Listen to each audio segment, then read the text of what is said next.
Attention, aujourd'hui on s'attaque à un gros morceau du marxisme, le matérialisme historique. Déjà, pourquoi matérialisme ? Pour comprendre l'histoire, Marx s'attache à l'analyse matérielle des choses plutôt qu'aux grandes idées. Marx ne nie pas l'importance des grandes idéologies, mais il considère que celles-ci sont d'abord le produit des infrastructures économiques. C'est donc le concret, le matériel qui prime. Adoptant donc une démarche matérialiste, Marx constate le rôle déterminant de l'économie dans l'histoire. De plus, il observe que la manière dont l'activité économique est organisée dans les sociétés change au cours de l'histoire. Il identifie alors plusieurs étapes dans le développement historique des sociétés qu'il associe à chaque fois à un mode de production spécifique. Ainsi, Marx distingue un mode de production antique, caractérisé par une économie basée sur l'esclavage et le développement d'une nouvelle classe de maîtres. Certes, la société antique ne se compose pas uniquement de maîtres et d'esclaves, mais c'est bien le système esclavagiste qui occupe une place centrale dans la production. Survient ensuite le mode de production féodale, basé sur le servage et dans lequel l'aristocratie s'érige en classe dominante. C'est la possession de la terre qui permet à la noblesse d'exploiter la paysannerie.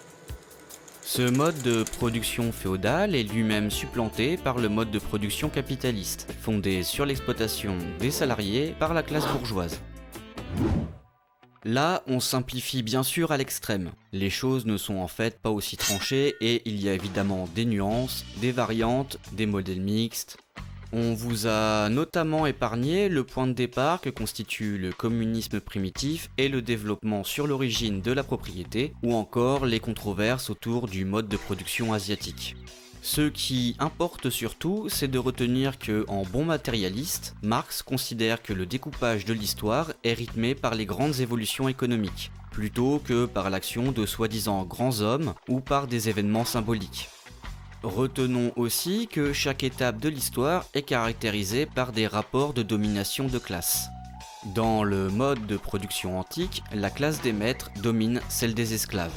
Pas content, pas content, pas content, pas content. Dans le mode de production féodale, ce sont les aristocrates qui dominent les serfs. Et dans le mode de production capitaliste, ce sont les bourgeois qui dominent les prolétaires. Salaud. Mais comment ces modes de production ont-ils pu évoluer ? Pourquoi les maîtres et les aristocrates ont-ils fini par perdre le statut de classe dominante ?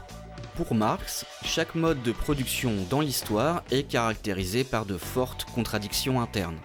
En effet, d'un côté, les forces productives évoluent en permanence, on découvre régulièrement de nouvelles techniques, on élabore de nouveaux outils, on utilise de nouveaux types de matières premières, etc. Mais de l'autre, les rapports de production ont tendance à ne pas bouger. La classe qui exploite les autres cherche en effet toujours à conserver le fonctionnement actuel de la société, pour maintenir ses avantages. Elle ne veut surtout pas que la forme de la propriété ou la répartition des richesses change. Les propriétaires d'esclaves avaient ainsi intérêt à conserver le système esclavagiste. Les aristocrates avaient intérêt au maintien du féodalisme et la bourgeoisie trouve son intérêt au maintien du mode de production capitaliste. La contradiction entre l'évolution des forces productives et la conservation des rapports de production s'exprime donc à travers un conflit de classes. La classe dominante s'accroche toujours aux rapports de production existants, tandis que les classes qui subissent l'exploitation ont un intérêt au changement. Plus on avance dans l'histoire d'un mode de production, plus ces contradictions grandissent. Les conflits de classe se renforcent inexorablement. Les contradictions finissent par ne plus être tenables, c'est la révolution, l'ancien mode de production est remplacé par un nouveau mode, plus en accord avec le développement des forces productives. Le mode de production antique a ainsi dû laisser sa place au mode de production féodal, qui plus tard a lui-même dû laisser sa place au mode de production capitaliste. Chaque mode de production a donc un début et une fin. Il finit toujours par succomber sous le poids de ses contradictions. Le mode de production capitaliste n'échappe pas à la règle et aura lui aussi une fin. Bon, faisons le point. Marx développe une conception de l'histoire matérialiste car basée sur l'analyse du concret. Il accorde un rôle déterminant aux grandes évolutions économiques et aux mouvements de masse. La lecture matérialiste amène Marx à identifier plusieurs modes de production qui sont autant de grandes étapes dans le développement historique des sociétés. À chaque nouveau mode de production, on retrouve des rapports de domination de classe et des contradictions qui se développent jusqu'à l'avènement d'un nouveau mode de production. Au rythme des conflits de classe, l'humanité avance ainsi d'étape en étape. On peut alors affirmer que la lutte des classes est le moteur de l'histoire. Attention toutefois aux interprétations abusives. Si le développement des forces productives joue bien un rôle fondamental, il ne faut pas pour autant surévaluer les facteurs économiques, au risque de tomber dans une vision mécanique et caricaturale qui consisterait à attendre que les choses évoluent toutes seules.